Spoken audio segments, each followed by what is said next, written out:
Beneath the surface, why many Jamaicans struggle to recognize racism and what it means for how we build our future. By Jamaica Homes, published on August 16th, 2025. There's a point in any great design journey where you have to stop admiring the surface and start interrogating the foundations. It's easy to look at Jamaica, sun-soaked, defiant, bursting with color, and believe the national motto, "Out of many, one people," is a truth entirely realized. But if you've ever stood inside a half-finished home and seen hairline cracks zigzagging across the plaster, you'll know appearances can deceive. And so it is with race in Jamaica. We are a majority Black nation, confident in our culture, proud of our history. Yet in the same way a home can be structurally unsound despite its fresh coat of paint, inequality can exist here, unseen by many, because we've been conditioned not to look for it. The majority illusion, in a place where most people share the same skin tone, race is not the first difference we notice. It's not the creak in the staircase or the damp in the corner. It's simply not part of our immediate inspection. Inequality is more often explained as a matter of class, not color.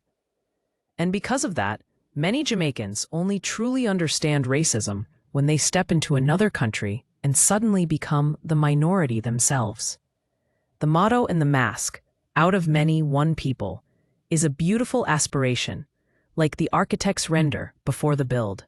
But as any seasoned builder knows, the render hides the wiring, the plumbing, the scaffolding that holds it all together.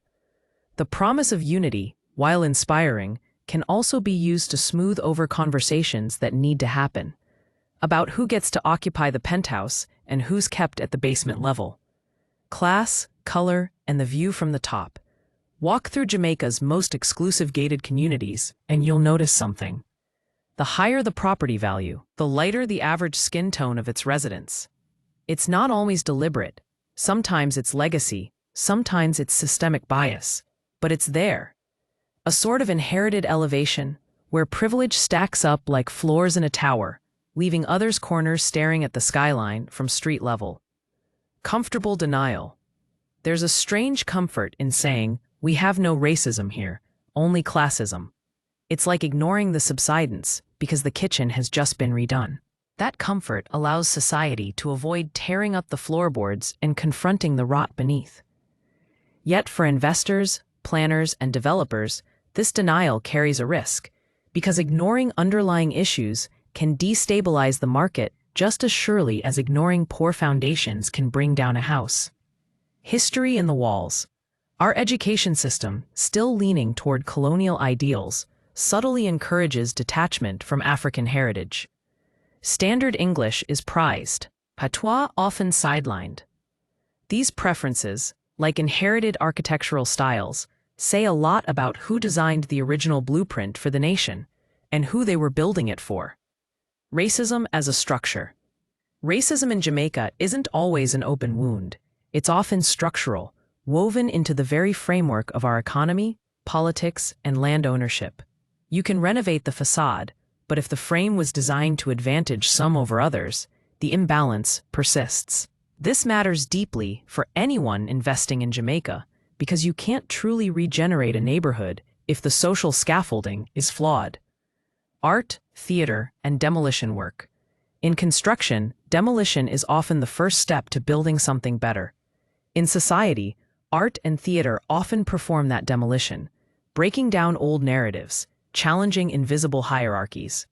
Groups like the Sistren Theater Collective confront class, gender, and race, stripping back the plaster so we can see the brickwork beneath.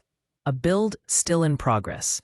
The truth is, Jamaica is still under construction, not in the physical sense, but in the moral and social one. Like any ambitious project, the final form depends on whether we're willing to address the structural imbalances now rather than wait until the cracks are too deep to ignore. For property, for investment, for communities, acknowledging the realities of race in Jamaica isn't just a moral exercise. It's about building a nation where every floor, from the basement to the penthouse, is equally strong, equally valued, equally accessible.